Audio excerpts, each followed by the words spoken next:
తెలియజేసుకుంటున్నాను. ఇంకోటి ముఖ్యంగా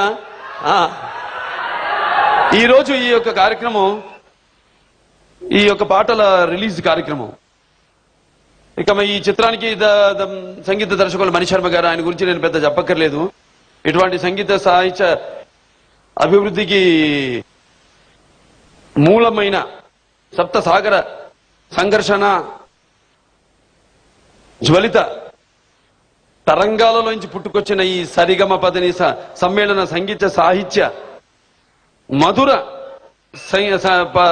పాటలను వినుటకు నేను అనుకోవడం, అసలు ఈ పెద్ద చిన్న తారతమ్యము కానీ, లేకపోతే ఈ భాషా భేదము కానీ, ధనిక పేద ఈ తారతమ్యములు కానీ, లేకపోతే పండిత పామరాది పట్టువిడుపులు కానీ, లేకపోతే అభిమాన దురభిమానులు అనే ఒక అడ్డు కోటలు మాత్రం ఉండవని నా నమ్మకం. మనం మొదటి నుంచి చూసుకుంటే మరి ఆనాడు మేనక సరస సల్లాప సంగీత సాహిత్య మధుర శబ్దానికి ప్రతి సృష్టికర్త అయిన విశ్వామిత్రుడే తపస్సు నుంచి ప్రపంచానుభూతికి వచ్చాడని, అలాగే శ్రీకృష్ణ పరమాత్ముని వేణునాదానికి ఆవుల మందలే మేపు మాని మోకరిల్లాయని పురాణాల ద్వారా మనం తెలుసుకున్నాం. అలాగే నేటికి నాదస్వరానికి నాగపాములు సైతం పడగలెత్తి ఆడటం మనం చూస్తున్నాం.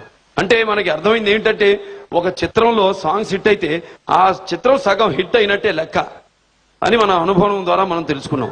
మరి ఈనాడు ఈ చిత్రానికి మన నాగపాములు పడగలెత్తి ఆడటం చూస్తున్నాం. మరి మన మణిశర్మ గారు సంగీత దర్శకులు, ఆయన అసలు పేరు సుబ్రహ్మణ్య శర్మ అని చెప్పడం జరిగింది ఇంతకు ముందు.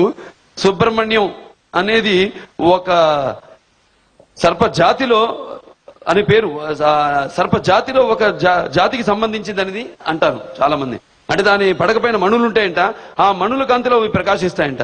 మరి మన మణిశర్మ గారు సుబ్రహ్మణ్యం అన్న పేరులో ఆ శుభ్రహ అన్న అక్షరాలను తొలగించి మణి అనే పేరును మాత్రం పెట్టుకుని ఆయన జీవితం సార్థకం చేసుకున్నాడని నేను ఈ సభాముఖంగా తెలియజేసుకుంటున్నాను. మరి ఈనాడు వింటున్నాం ఎన్నో సినిమాల్లో పాటలు, ఎంతో పెద్ద పెద్ద అవార్డులు వచ్చిన సంగీత దర్శకులు కానివ్వండి, వచ్చినా మనకు కావాల్సిన అవార్డులు కాదు, రివార్డులు కాదు, ప్రేక్షకాభిమానం.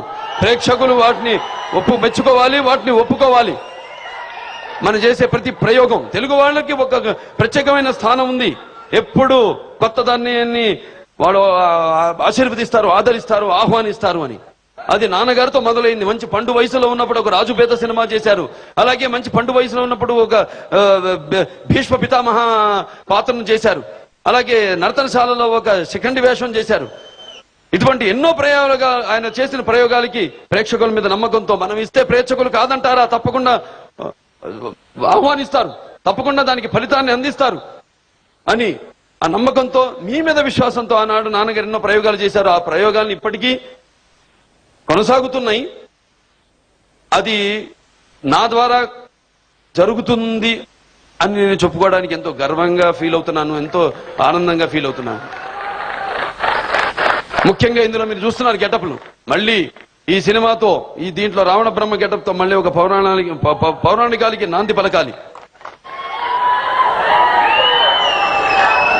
అలాగే ఈ చిత్రానికి మరి ఆణిముత్యాలు లాంటి 7 పాటలకి, అంటే పద్యాలు ఉన్నాయి దీంట్లో, రావణ బ్రహ్మ పద్యాలు, వాటితో కలిపి బాణీలు, బ్రహ్మాండమైన ఆణిముత్యాలు లాంటి బాణీలు సమకూర్చిన మణిశర్మ గారు అయితే వాటికి చక్కటి మణిపూసల్ లాంటి సాహిత్యాన్ని అందించారు. మరి మా జొన్నమిత్రులు గారు అయితేనేమి, మా